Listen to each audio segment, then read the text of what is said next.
5 bells. Stand by all stations. Attention, all districts. A 5-alarm fire. 5 bells move in immediately. That's it. Let's roll! Let's go! Firefighters!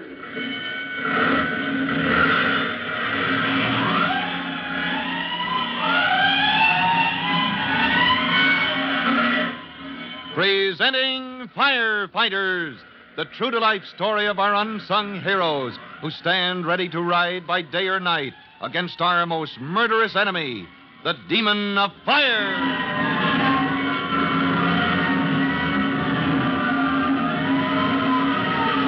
In just a moment, we'll join Tim Collins, Private Gonigal, and the rest of Engine Company 209 as they relax around the firehouse, waiting for the next signal to summon them to duty. You know, the life of a fireman isn't all sirens and excitement and long hours of smoke and heat. There are occasions, working around the fire station, when they have time for the lighter things of life, time for a little fun and laughter. But regardless of how much they relax on the job, they're always prepared to roll, always ready to ride with the speed of the wind to the scene of the next fire. And it just happens that Tim's next fire, about which he knows nothing at the moment, is one of his most adventuresome. We'll learn about it right after this important message.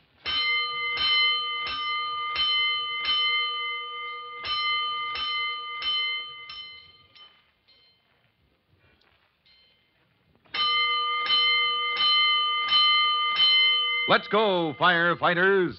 Let's go to the engine house of old 209, where we find Tim Collins and his buddy, Private Gonigal, in a very relaxed mood. It's been slow in their district the past 24 hours, without a single fire to take them away from the station. But they know as well as anyone that such a state of affairs can't go on forever. But while it lasts, they're taking advantage of it. What does a fireman do when he isn't fighting a fire? Well, let's drop in on the boys and find out. Tim, Yeah, Gonigal. sometimes I wonder about the fire service. Yeah? What do you mean, you wonder? Just that. Here we've been spending all day at this sort of thing, and... Oh, don't you like polishing brass? Yeah, I've seen more exciting jobs. Yeah, like what, for instance? Washing an elephant. Yeah. When did you ever wash an elephant? I never said I ever washed an elephant, but I bet it would be more exciting than polishing brass on a fire engine. Trouble with you, Gonigal, is you're fickle. What do you mean? Well, you can't stay interested in anything. Here you are. You've got the best job in the world, being a fireman. And what do you want to do? Wash an elephant. Well, maybe you're right, Tim. I suppose elephants can be just as boring as fire engines. Oh, fire engines aren't boring. Just keeping them clean, keeping the red paint shining and the brass polished till you can see yourself in it. That's exciting to me. You talk like a fire buff. Fire buff? What's a fire buff? Don't you know? Any relation to a fire bug? Just the opposite. A fire buff's a kind of friend of the fire service. Oh, well, you mean a fire fan? That's it. They call themselves buffs sometimes.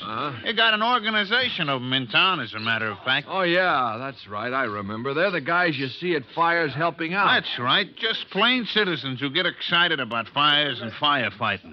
Why, some fire buffs I know turn out for every fire, even in the middle of the night. Wonder what makes a man become a fire buff. Oh, probably the same reason that makes a man become a fireman. He likes the excitement of fires and firefighting. He likes to see those red engines roll and hear the sirens. Yeah, it does get in a man's blood. Yeah, but I must say I sort of lose my taste for it on a day like this. Oh, this engine's got more brass than you have, Collins. Oh, all right, wise guy. Just keep polishing. Well, now, you lads are hard in it, I see. Dooley Dinkins, how are you? Oh, I can't complain, my lad, can't complain. Here, let me take that rag. I'm just itching to get my hands on that beauty. Sure, help yourself. We was just talking about you. No, was you? All good, I trust. Oh, the best. Dooley, this is Tim Collins. Used to be with us. He just got back to good old 209. Tim, I want you to meet the #1 fire buff of the neighborhood, Dooley Dinkins. Hello, Mr. Dinkins. Honored, I'm sure. And it's a fine company you're with me, boy. Oh, don't I know it, sir? Tell me, how long have you been a fire buff, Mr. Dinkins? Son, I've been interested in fires ever since Mrs. O'Leary's cow kicked over the lantern and set Chicago on fire. Oh, come on now, Dooley. That was a pretty long time ago. Well, I was a little shaver when it happened, all right. But I remember it. And ever since I've been daft about fires. Mr. Dinkins, what exactly do fire buffs do? Do? Why, we go to fires, of course. That's what we live for. The ring of that bell, clang, clang, clang, clang, clang, clang, and the drone of the siren. Every time I hear it, it's like mice running up and down my spine. You are crazy about the fire service, aren't you? Dooley is the best. You know, I remember one night we was up till dawn on a warehouse fire. And Dooley carried sandwiches and coffee to us boys the whole night. And helped you wind up your hose, too. By the way, it's been quiet today, hasn't it? Yeah, thank goodness, not a fire today. It's a shame now.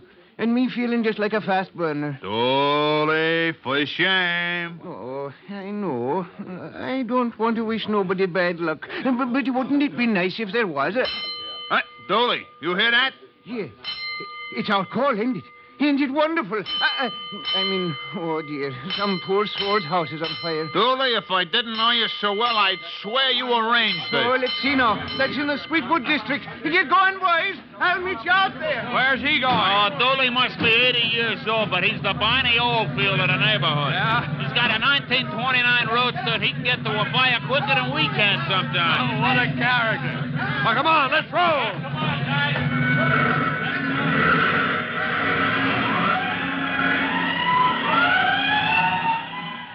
Evenly paced by Mr. Dooley Dinkins, the number one fire buff of Engine Company 209, the big red truck screams its way north across to the thinly settled Sweetwood district, a new development on the edge of town.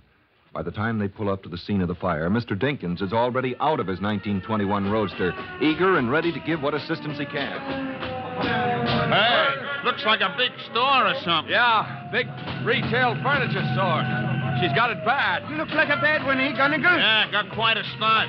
Now, you stand back out of the way, Dooley. Oh, you know me, Gunnigal. I help when I'm wanted. But I never get in the way of firefighting. Right. Looks like a frame structure may go pretty fast. Yeah, funny place for a store right in the edge of that big open space. This is all new out here, Tim. The State Forest Preserve is just over there, about a half a mile. Yeah, I see. Hey, Gonigal and Chief Cody. Yeah. Hello, sir. Hello, men. Looks like a fast burner on our hands. Yes, sir. Men got lines out, I see. Yes, sir. 4 2.5-inch lines, sir. Good. Let's go in and take a look. Got your pipes and plaster hooks? Yes, sir. Hello, Chief Cody. Anything I can do? Oh, hello there, Dooley. Haven't seen you around a fire for a long time. There hasn't been a fire in my district for ages, Chief. Well, it looks like you got a good one today. Oh, yes, sir. Well, we'll let you know if there's anything you can do. Go on, men. Yes, sir. Come on. Making their way into the long one-story frame building, Chief Cody and his men find the whole rear part, where surplus furniture is stored, involved in a mass of raging flames. An acrid white smoke from the furniture upholstering boils outward, filling the long, low building with choking fumes that seriously hamper the work of the firemen. Oh, this is a tough combination. Smoke and flame. Keep low, men. Keep down on the floor. Where's Gonigal, sir? Over to the right a minute ago. Gonigal. Here I am, Sid. How are you standing the smoke? Hasn't got me yet, but... Hey, Gonigal. Yeah? What'd you say about polishing brass? I said it was darn boring work, and I still say so. I may be choking, but I'm happy. Hey, you on the fog nozzle.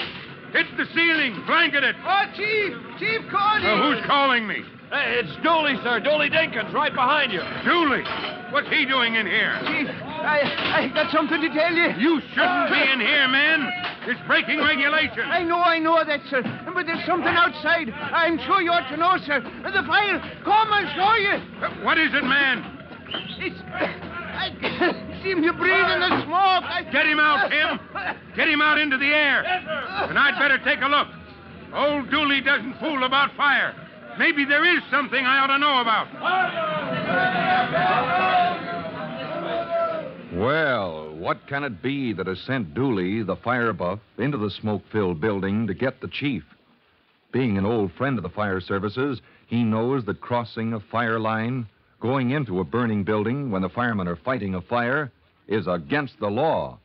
So what he has to report to the chief must be very important. Now, just what Dooley was trying to tell the chief when he choked up on smoke will be the subject of our next thrilling episode of The Firefighters.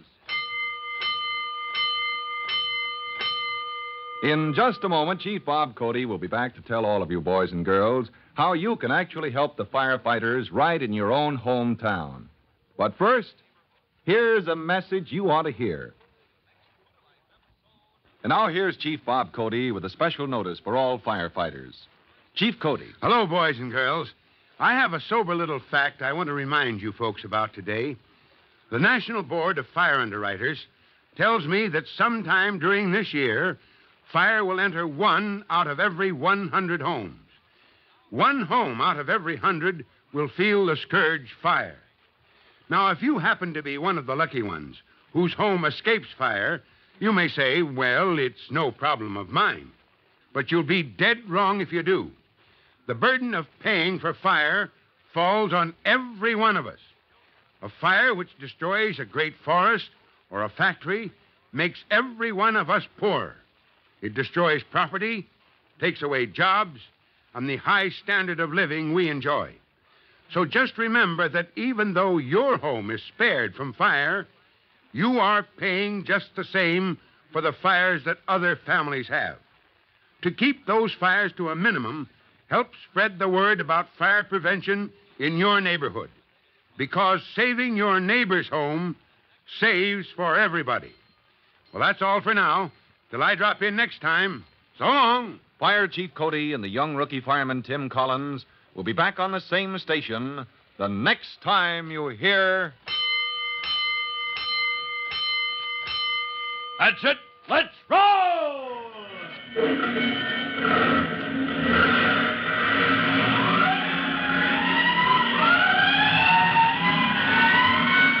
Let's go! Firefighters! Firefighters is a copyrighted feature of William F. Holland Productions.